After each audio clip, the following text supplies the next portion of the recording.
ان کے بارے میں مجھے اصرار ہے، مجھے کہا یہ جا رہا ہے کہ میں ان کو اچھا کہوں، میں انہیں نیک کہوں، میں انہیں ایماندار کہوں، میں انہیں مان لوں، میں مان لوں کہ یہ بڑے لیجیٹیمیٹ ہیں، یہ بڑے نیک ہیں، یہ بڑے اس ملک کے محب وطن ہیں. چیمہ صاحب، آپ اور بالکل جن لوگوں درست فرما رہے ہیں. ہمیں جو ان کے بارے میں بتایا جا رہا تھا، جو آپ اشارہ بھی کر رہے ہیں، ماضی میں ان کا جو پوسٹر ہمارے سامنے پیش کیا جاتا تھا، اس میں بتاتے تھے کہ یہ بڑی اچھی ایڈمنسٹریشن چلاتے ہیں، یہ بڑی چیزیں کو مینج کرتے ہیں، تجربے کار حکومت ہے، تجربے کار لوگ ہیں. آپ چونکہ تجربے کار نہیں تھے، اس لیے 3-3.5 سالوں میں آپ وہ پرفارمنس نہیں دے سکے. دعوے بھی ان کی طرف سے یہی کیے جا رہے تھے. آج 75 سالہ تاریخ میں غربت سے لوگوں نے خودکشیاں تو کی، ہم نے دیکھا، لیکن کبھی آٹے کی لائن میں یا آٹے کے حصول کے لیے کسی نے جان نہیں دی تھی. بدقسمتی سے آج 21ویں صدی میں ہم یہ سب چیزیں دیکھ رہے ہیں.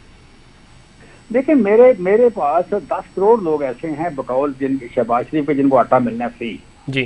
وہ 10 کروڑ لوگ آپ کہہ لیں کہ ان کے ہر گھر میں سے 1 یا 2 افراد صبح اٹھ کے آٹے کی لائن میں لگ جاتے ہیں. سو آپ کہہ لیں کہ ہم نے اس ملک میں 2-3 کروڑ لوگوں کو اس کام پہ لگا دیا کہ آپ نے صبح اٹھ کے لائن میں لگنا ہے. اور وہاں پہ وہ ایک کرپشن کا سورس منبع بن گیا. 73 ارب روپے کی آٹے کی سبسڈی ہے. جی. وہ سبسڈی جو ہے اس میں سے لیکیج ہونی ہے، چوری ہونی ہے. وہ ایم این اے کھائے، ایم پی اے کھائے، یا آپ کہہ لیں کہ بیکاری قسم کا وزیر اعظم کھائے، یا اس کے سہولت کار کو پہنچے پیسے. اچھا، اب جب یو کین سے کہ یہ اور پھر 2 ان کے مطالبے تھے یا 2 کلیم تھے جن کی بنیاد پہ آئے. ایک یہ تھا کہ گورننس کو امپروو کریں گے، اور دوسرا یہ تھا کہ اکانومی کو امپروو کریں گے. اب اکانومی امپروو یہ ہوئی کہ ہم ڈیفالٹ کر گئے. دوسرا امپروو یہ ہوئی کہ آپ کی 29% ٹیکسٹائل کی ایکسپورٹ کم ہو گئی. تیسرا یہ ہوا کہ 67% آپ کی جو آٹو ہے سیکٹر ہے اس کی سیل کم ہو گئی. چوتھا یہ ہوا کہ 80 لاکھ لوگ بے روزگار ہو گئے. پانچواں یہ ہوا کہ یہاں پہ 2 کروڑ لوگ غربت کی لکیر سے نیچے چلے گئے. چھٹا یہ ہوا کہ یہاں تاریخ کی بدترین ایف پی آئی جو ہے سینسٹیو پرائس انڈیکس 47% مہنگا ہو گیا. مہنگائی آ گئی جتنا پاکستان کی تاریخ میں کبھی نہیں ہوا تھا. لہٰذا آج لوگوں کے پاس سانس کا، جسم کا اور سانس کا رشتہ برقرار رکھنا مشکل ہو رہا ہے. اور میرا سہولت کار، میرا محافظ مجھے ڈنڈے مارتا ہے، میرا محافظ مجھے دھمکیاں دیتا ہے، میرا محافظ مجھے گھورتا ہے کہ ان لوگوں کو مان لو، ان لوگوں کو بڑا لائق مانو، ان لوگوں کو بڑا ایماندار مانو، ان لوگوں کو بڑے اچھے اسٹیٹس مین مانو. بھائی تم ہوتے کون مجھے بتانے والے؟ تمہارا یہ کام ہے؟ تمہارا کام تو میری حفاظت کرنا تھا. تمہارا یہ کام تو نہیں کہ مجھے بتاؤ کہ میں چور کو ساتھ کہوں، میں چور کو آپ کہہ لیں کہ محافظ کہہ دوں، میں کسی ڈاکو کو آپ کہہ لیں کہ کہوں کہ جناب یہ بڑا ایماندار ہے. میں تو نہیں کہہ سکتا یہ. لہٰذا میرے ساتھ تو ایک ڈبل المیہ ہے، میرے پاس تو مطلب ڈائلما ہے میرا کہ ایک طرف میں لٹ رہا ہوں، ایک طرف میں بھوکا مر رہا ہوں، اور ساتھ مجھے کہا یہ جا رہا ہے کہ میں اندھا بن جاؤں، گونگا بن جاؤں، بہرا بن جاؤں، پاگل بن جاؤں، اور میں کہوں کہ یہ بڑا اچھا ہو رہا ہے. لیکن چیمہ صاحب، یہ ہم نے دیکھا ظاہر کوششیں کی گئی ہیں اس امیج کو بلڈ کرنے کی، لیکن عوام نہیں مانے. لوگ ڈنڈے کھا رہے ہیں، آپ کے کارکنان خاص طور پہ. تو وہ تو اس حق سچ کی جنگ لڑ رہے ہیں، اور بڑا مشکل کڑا وقت ہے پاکستان تحریک انصاف کے کارکنان پہ خاص طور پہ. لیکن اس کے باوجود آپ کو لگتا ہے کہ اب کچھ الیکشنز ہوں گے؟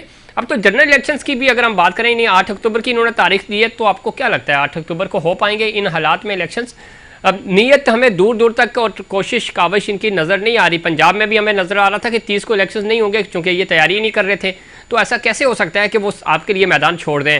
آپ کو لگتا ہے کہ معاملہ ایمرجنسی کی طرف جائے گا یا ایکسٹینشن لیں گے مزید اس قومی اسمبلی کو آگے بڑھانے کے لیے؟ دیکھیں، پہلی بات تو یہ کہ آپ اس بات کو انڈرسٹینڈ کر لیں کہ آپ نے کبھی نہیں کہنا یہ تحریک انصاف کا اور پرانے کا مسئلہ ہے. یہ اس ملک کے 23 کروڑ لوگوں کا بنیادی حق ہے ووٹ. بالکل ایسا ہی ہے سر. پاکستان تحریک انصاف اس کو لیڈ کر رہی ہے، بس فرق یہ ہے. ہاں، اس ملک کے 23 کروڑ لوگوں کا یہ بنیادی حق ہے کہ انہیں بولنے کی اجازت ہے، انہیں فریڈم آف اسپیچ ہے، انہیں freedom of free and fair vote کی ہے، اور اپنا نمائندہ خود منتخب کرنے کی ہے، اجتماعی دانش سے. بالکل آئین پاکستان اجازت دیتا ہے سر. یہ آئین پاکستان کی اجازت ہے. اس راہ میں جو بھی رکاوٹ آئے گا، جو بھی اس میں رکاوٹ کھڑی کرے گا، ہم اسے لات توڑنے والا کہیں گے، قانون شکن کہیں گے، ہم اسے آئین شکن کہیں گے، ہم اس کی عزت نہیں کریں گے، ہم اس کو سلوٹ نہیں ماریں گے، ہم اس کو کہیں کہ جناب آپ بڑے اچھے ہو، یہ نہیں ہوگا.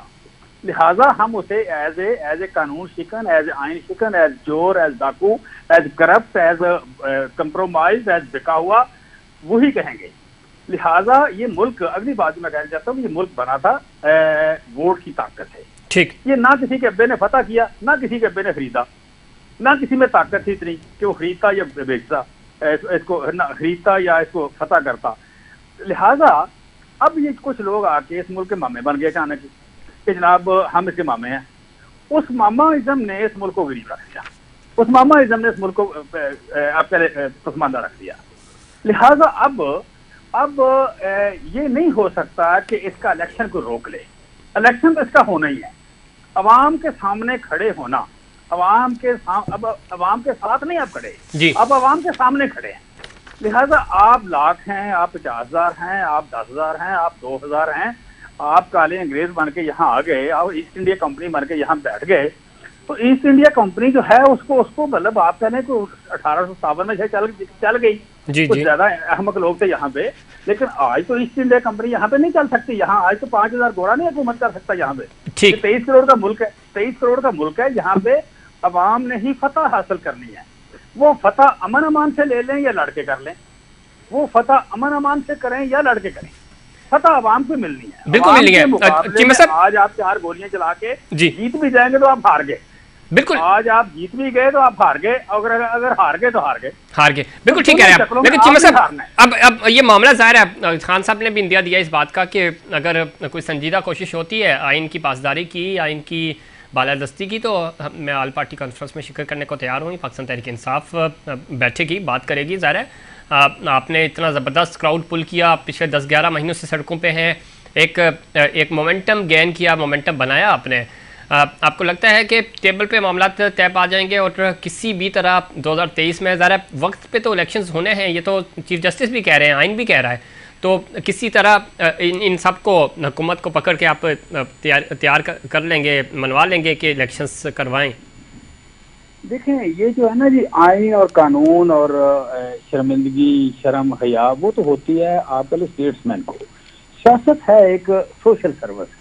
جو سوشل سروس زبردستی نہیں ہوتی. لوگ اگر آپ سے سوشل سروس کرانا چاہیں تو آپ کرتے ہیں، نہ کرانا چاہیں تو نہیں کرتے. لہٰذا یہ بن گیا پاکستان میں سیاست، بن گئی کاروبار، جی یہ بن گئی جائیداد، یہ بن گئے ایسٹ. اچھا اب ایسٹ تو کوئی نہیں چھوڑتا. یہ اگر اپنا ووٹ آپ نے اپنے بچوں کو منتقل کرنا ہے تو یہ آپ ایسے جائیداد سمجھ رہے ہیں ووٹوں کو، لوگوں کو، انسانوں کو آپ جائیداد سمجھ رہے ہیں. تو انسانوں کو ایک کموڈیٹی سمجھ کے تو وہ ان کو چھوڑنے کو تیار کو نہیں ہو رہا. لہٰذا یہاں پہ مجھے امن و امان سے ہوتی ہوئی چیزیں ہونے کا امکان کم ہے، وہ تھوڑا یا زیادہ. لیکن امن و امان تو پچھلے 11 مہینے سے نہیں ہے نا. امن و امان سے ہوتا تو اس وقت ہو جاتا الیکشن. امن و امان سے ہوتا، کسی سینٹری سے ہوتا تو ووٹ سیدھا نہ جاتا، ہند ہاؤس نہ بنتا. ٹھیک ہے، ہم پہ مئی میں لاٹھی چارج نہ ہوتا، جی ہمارے سامنے رینجر نہ کھڑی ہوتی، ہمارے اوپر ٹیئر گیسنگ اور شیلنگ نہ ہوتی اور ہمیں ڈنڈے نہ مارے جاتے اس دن، ہمارے گھروں میں چادر اور 4 دیواری ہماری پامال نہ ہوتی. یہ امن و امان والی بات تو ختم ہو گئی کہ امن و امان تو نہیں تھا. ٹھیک ہے. 11 مہینے سے ملک جو ہے وہ امن و امان میں تو نہیں ہے، ایک فساد کی شکل میں ہے. لہٰذا اب اگر کوئی آگے کسی کو سمجھ لگے کہ ہم فتح نہیں کر سکے، دیکھیں یہاں پہ جتنے پکڑے گئے کسی کا بھی سافٹ ویئر اپڈیٹ نہیں ہوا. وہ ارشد شریف ہو یا آپ کہہ لیں کہ عمران ریاض ہو یا گل ہو یا کیا نام ہے سواتی ہو، ایون مطلب جمیل فاروقی کی بات کریں، یا کل پکڑا گیا اظہر مشوانی پکڑا گیا، جتنے بچے پکڑے گئے، جتنے بزرگ پکڑے گئے، کسی کا بھی سافٹ ویئر تو اپڈیٹ نہیں ہوا. خواتین پکڑی گئی، کسی کا سافٹ ویئر اپڈیٹ نہیں ہوا. تو آپ کو عقل آ جانی چاہیے، اگر تھوڑی سی بھی ہے آپ میں تو آپ کو آ جانی چاہیے کہ بھائی سافٹ ویئر اپڈیٹ نہیں ہو رہے، لوگ نہیں مان رہے. لوگوں نے شہباز شریف کو ایماندار نہیں ماننا، لوگوں نے مریم کو عقل مند نہیں ماننا، لوگوں نے بلاول کو آپ کہہ لیں کوئی کیا میں اسے کہوں، اسے نہیں ماننا. لوگوں نے، لوگ کنفیوز رہیں گے وہ کیا ہے. تو چیمہ صاحب آپ ظاہر یہ چیزیں تو ہوئی ہیں اور بدقسمتی سے یہ سب کچھ ظاہر کارگر ثابت نہیں ہوا اور ہو بھی نہیں سکتا. آپ یہ کبھی بھی آپ جبر تشدد کے ساتھ اپنا بیانیہ نہیں منوا سکتے. لیکن اب آپ کو لگتا ہے کہ کوئی بہتری ہو کہ صورتحال بہتری کی طرف آ سکتی ہے؟ دیکھیں ابھی تک تو جس طرح ایک چور اور سپاہی کا کھیل ہے جی جی وہ چل رہا ہے. مگر 75 سال سے ہم ہر 3 سال بعد سپاہی کو چور بنا دیتے ہیں، چور کو سپاہی بنا دیتے ہیں. ہر 75 سال میں جب ہم خود ہوتے ہیں، ہمارا نام یحییٰ خان ہو، ہمارا نام ایوب خان ہو، ہمارا نام آپ کہہ لیں کہ ضیاء الحق ہو یا مشرف ہو، ہم تو خود تو سپاہی ہیں. لیکن اس کے علاوہ جو وقفہ آتا ہے درمیان میں، وہ بے نظیر ہو یا نواسی ہو یا آپ کہہ لیں کہ جنیجو ہو یا بھٹو ہو، ہم ہر 3 سال بعد چور کو سپاہی بنا دیتے ہیں، سپاہی کو چور بنا دیتے ہیں، جس کو لانا ہوتا ہے اسے کہتے ہیں یہ سپاہی ہے، اور جس کو نکالتے ہیں کہتے ہیں یہ چور تھا. ٹھیک ہے، 3 سال بعد وہ چور دوبارہ سپاہی بن جاتا ہے اور سپاہی دوبارہ چور بن جاتا ہے. یہ 3 اور 3.5 سال کے جو چل رہا تھا کہ ہمیں خارش ہو جاتی ہے 3 سال بعد، اس چور سپاہی کا کھیل کھیلنے والے جو ہیں اب ہو گئے ننگے، ٹھیک، اب ہو گئے ایکسپوز. لہٰذا اب چور اور سپاہی کا کھیل تو نہیں چلے گا. اب چور اور سپاہی کا کھیل جو ہے، اب لوگ آپ کو بھی چور کہہ رہے ہیں، چوروں نے لوگوں نے کہہ رہے ہیں. ٹھیک ہے، آپ سپاہی نہیں رہے، اب آپ سپاہی نہیں رہے. اب اگر آپ سپاہی بننا ہے تو سپاہیوں والے کام کریں، سپاہیوں والے کام کریں گے تو سپاہی مانیں گے. یہ جو کھیل شروع کیا ہوا تھا خارش والا کہ ہر 3 سال بعد چور اور سپاہی، یہ نہیں چلنا. ابھی تک شہباز شریف کو وہ کہتے ہیں سپاہی ہے، ہم کہتے ہیں نہیں شہباز شریف چور ہے. سارا ملک کہتا ہے شہباز شریف چور ہے، سارا ملک کہتا ہے زرداری چور ہے. وہ کہتے ہیں شہباز شریف کو سپاہی مان، ہم شہباز شریف کو سپاہی ماننے کو تیار نہیں. لیکن اب چیمہ صاحب چونکہ وقت ختم ہو رہا ہے، یہ آنکھ مچولی کب تک چلتی رہے گی؟ اقتدار آگے منتقل کرنا ہے. سپریم کورٹ یہ کہہ رہی ہے کہ بھائی آئین پاکستان، آئین یہ کہتا ہے کہ آپ نے الیکشن وقت پہ کرانے، ڈیلے ہو نہیں سکتا. دیکھیں اس میں ابھی تک تو نیت اور عقل دونوں کا فقدان نظر آ رہا ہے. ٹھیک، نیت اور عقل دونوں کا فقدان نظر آ رہا ہے. ابھی تک تو یہ بدقسمتی نظر آ رہی ہے. اللہ سے دعا کریں کہ یہ کہیں کوئی سینٹٹی پریویل کر دے، کوئی عقل آ جائے، ٹھیک، یا نیت ٹھیک ہو جائے ہماری، یہ دونوں چیزیں ٹھیک ہوں. ملک تو پھر چلنا ہے نا. 23 کروڑ لوگوں کا ملک، ریسورسز تھوڑے ہیں، وسائل تھوڑے ہیں، مسائل زیادہ ہیں، ڈیمانڈ زیادہ ہیں، پیچھے ہم رہ گئے ہیں. یہاں نیت اور کمپیٹنسی اور نیت دونوں ٹھیک ہوں گی تو بات بنے گی. ٹھیک، اگر ہم بے ایمان بھی ہوں اور ہمارے میں عقل بھی تھوڑی ہو تو کیسے چلے گا یہ ملک؟ نہیں چل رہا، نہیں چل سکتا. بالکل ٹھیک کہہ رہے ہیں آپ، لیکن نیت کا سب سے زیادہ ذرا نیت تو لازمی ہے. عقل چلو مشاورت بھی ہو سکتی ہے، کوئی مشورہ بھی آپ کو مل سکتا ہے، لیکن نیت کا ہونا بہت ضروری ہے. اور بدقسمتی سے ہمیں یہ چیزیں اس وقت نظر نہیں آ رہی. اللہ کرے کہ معاملات بہتری کی طرف جائیں. بہت شکریہ جناب جمشید اقبال چیمہ صاحب، اپنے پروگرام میں وقت دیا.